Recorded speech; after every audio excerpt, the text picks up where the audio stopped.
In the summer of 1942, as the German war machine thundered toward the Volga and the city of Stalingrad became synonymous with the very definition of apocalyptic warfare, a young woman with delicate features and an iron will climbed into the cockpit of a Yak, one fighter aircraft at an airfield near Saratov, her hands steady despite the trembling that fate seemed to reserve for those who understood the stakes. Lydia Litvyak was 21 years old, barely 5 feet tall. With blonde hair, she kept tucked beneath her leather flight helmet, and eyes that held both the innocence of her youth and the 1,000-yard stare of someone who had already watched death come calling through her gun sight. Born in Moscow on August 18,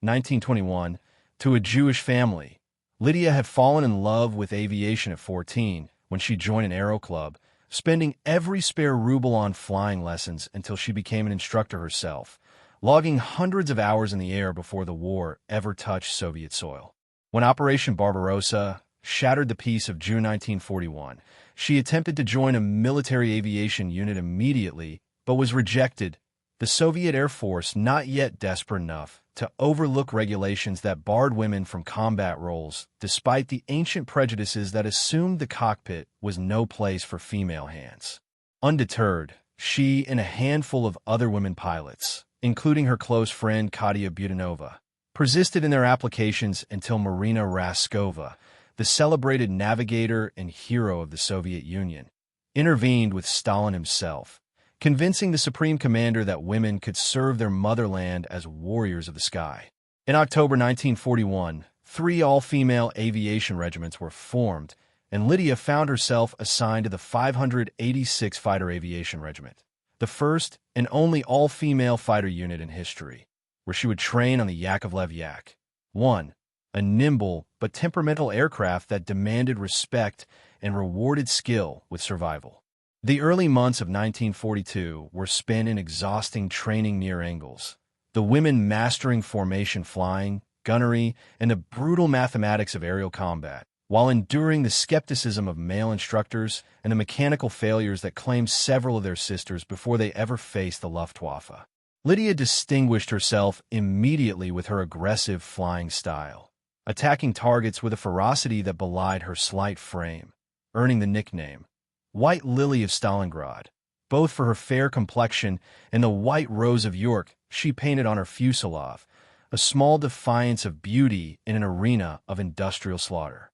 By August 1942, with the Wehrmacht pressing against the Volga and the 6th Army of General Paulus tightening its grip on Stalingrad, the 586th was ordered to the front, their Yak-1s camouflaged in green and brown, their radios crackling with male voices that often refused to believe women were responding when they identified themselves as fighter cover. On September 13, 1942, Lydia flew her first combat mission over the burning city, the sky black with smoke from oil tanks set ablaze by German bombs, the air itself seeming to shimmer with heat and violence as she and her wingmen patrolled above the desperate Soviet defenders. Their 20mm cannon and machine guns the only barrier between the Stukas and the men dying in the rubble below. The psychological weight of that first sortie, watching tracer round stitch patterns across the sky while the earth below became a vision of hell, would stay with her. Yet she returned to base with her aircraft intact and her resolve hardened, knowing that she had found her purpose in the crucible of that devastated city. The autumn of 1942 transformed Lydia Litvyak from a promising novice into a lethal instrument of aerial warfare, her kill tally rising with each desperate sortie over the Stalingrad pocket, where the Luftwaffe ruled the daylight hours and Soviet fighters paid for every inch of sky in blood and burning aviation fuel. Her first confirmed victory came on September 27, 1942, when she engaged a Junkers Ju-88 bomber over the Volga, her Yak, one shuddering with the recoil of her SHVK cannon as she closed to point-blank range. The distance where skill and nerve outweighed the superior speed and diving capabilities of German aircraft, watching the enemy bomber trail smoke and spiral toward the river below, her heart hammering against her ribs with the visceral realization that she had taken lives to save others. This kill made her the first woman in history to shoot down an enemy aircraft in aerial combat, a milestone that meant nothing in the moment, but would echo through military history. Though Lydia herself cared only for the practical matter of survival and the protection of her comrades in the 586th Regiment, which had been integrated into the larger 8th Air Army under the command of General Timofey Kryakin.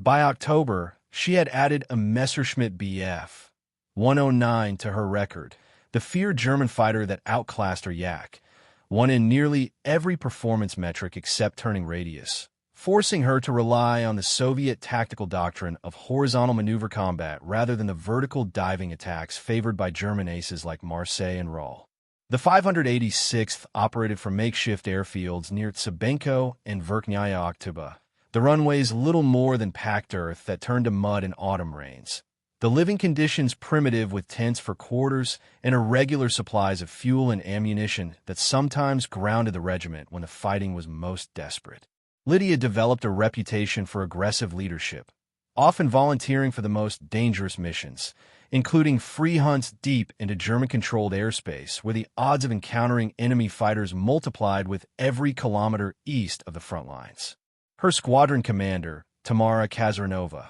recognized both her talent and her recklessness, attempting to temper the latter while nurturing the former, knowing that fighter aces were born from precisely the combination of confidence and calculated risk that Lydia possessed in abundance. By November 1942, as the Soviet counteroffensive at Stalingrad began to encircle the German Sixth Army, Lydia's personal score stood at 4 confirmed kills, including sheer victories, and she had been awarded the Order of the Red Banner, the first of several decorations that would mark her brief but incandescent career. The winter of 1942 to 1943 brought new challenges as the regiment moved to airfields closer to the front. The brutal Russian cold, cracking engine blocks, and freezing fingers to control sticks, the women sleeping in their flight suits to avoid frostbite during alerts that could come at any hour. Lydia's flying style evolved during this period, becoming more patient and tactical, learning to use the sun for concealment,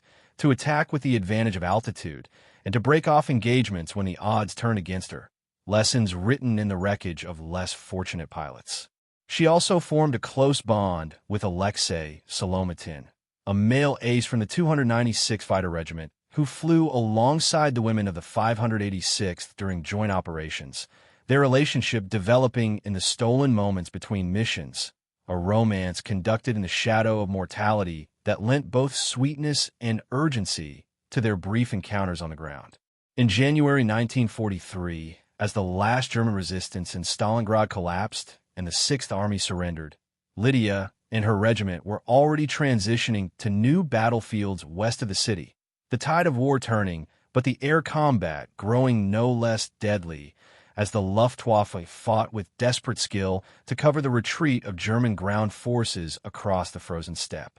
The spring of 1943 found Lydia Litvyak in the 586th Fighter Aviation Regiment operating from airfields in the Rostov-on-Don region, the landscape transforming from frozen wasteland to muddy quagmire as the Soviet advance pushed westward into the Donbas, that critical industrial heartland of coal mines and steel mills that both sides recognized as essential to ultimate victory. Lydia's reputation had grown beyond the novelty of her gender. By March, she had claimed 11 confirmed victories, including 3 shared kills, making her the highest-scoring female fighter pilot in history, though such records meant little against the daily reality of combat, where a moment's inattention or mechanical failure could erase years of skill in burning seconds. The 586th had been reorganized and partially integrated with male units, a recognition that the exigencies of war outweighed the prejudices of peacetime, and Lydia often found herself flying as wingman to experienced male aces or leading mixed formations against increasingly desperate German opposition.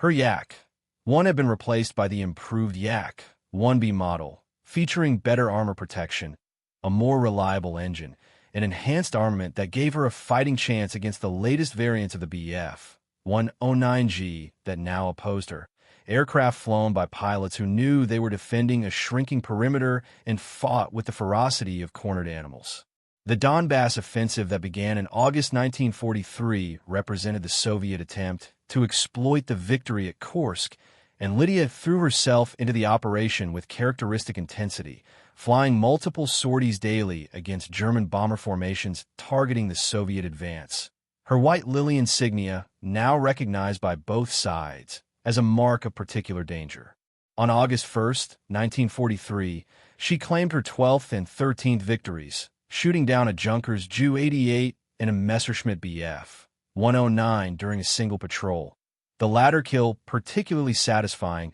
as she had outmaneuvered the German pilot in a turning fight, using the Yak's superior rate of turn to bleed his speed before delivering the killing burst from her SHVK cannon. Yet the strain of continuous combat was visible to those who knew her best. She had lost weight, her face drawn beneath the tan of altitude and exposure, and she spoke increasingly of premonitions, of dreams where she did not return from missions, though she never allowed such fears to affect her performance in the air. The relationship with Alexei Solomatin had deepened despite the chaos of operations. The two pilots stealing moments in the brief intervals between alerts, their bond strengthened by the shared language of aerial combat that transcended the conventional boundaries between male and female regiments. Solomatin had proposed marriage, and Lydia had accepted, though they agreed to wait until the war's end to formalize their union, a decision that would prove tragically prescient. On August 19, 1943, Solomatin was killed during a test flight of a new aircraft, his Yak 1B, entering an unrecoverable spin and crashing near the airfield, the explosion visible to the entire regiment as they prepared for their own missions. Lydia witnessed the crash from the dispersal area, running toward the burning wreckage before being restrained by comrades, her screams of grief echoing across the airfield as the man she loved died before her eyes, leaving her to continue the war with a wound that would never fully heal. She flew a mission that same afternoon, her face pale and set, attacking a formation of German bombers with a rage that bordered on suicidal. Though she returned without adding to her score and without a scratch on her aircraft, the discipline of years of training overriding the chaos of her emotions. The commanders considered grounding her, recognizing the psychological trauma of losing her fiancé so violently.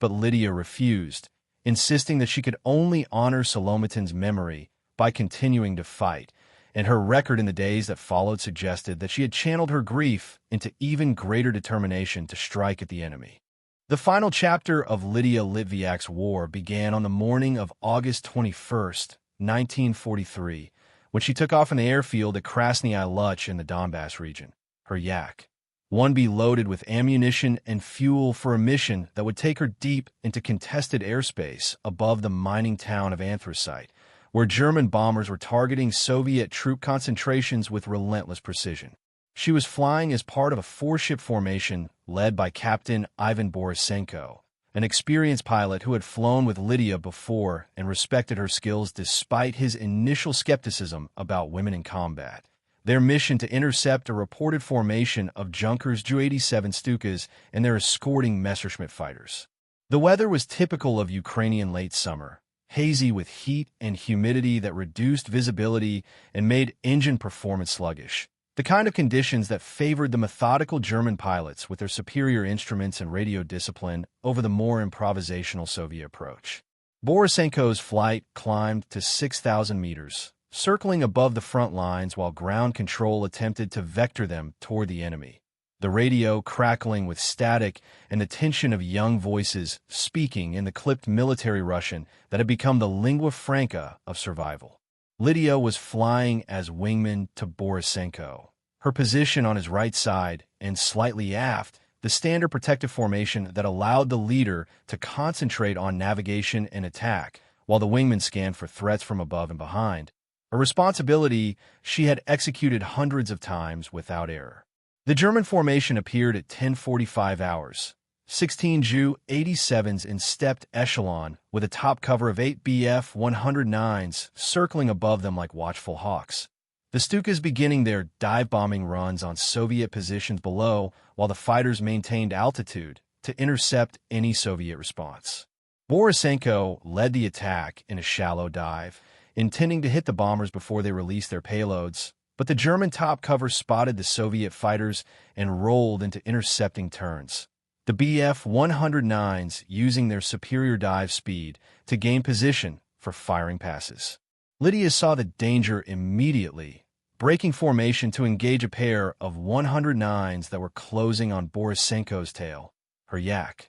1B responding to her control inputs with the familiarity of an extension of her own body as she turned inside the German attack, forcing the lead Messerschmitt to overshoot and present his belly to her guns. Her cannon fire struck home, the German fighter trailing glycol and smoke as it fell away, but the second 109 had gained separation and was turning back for a deflection shot, while above and behind, the main body of German fighters had realized that the Soviet formation was only 4 aircraft and pressed their advantage with disciplined aggression. Borisenko called for a break-off, recognizing that they were outnumbered and outpositioned. But Lydia's radio had been damaged by a fragment from a German bullet, her transmitter silent as she continued to press her attack on the Stukas that were now pulling out of their dives and forming defensive circles, the classic German tactic that presented a wall of gun barrels to any pursuing fighter. She made a firing pass on a Ju-87,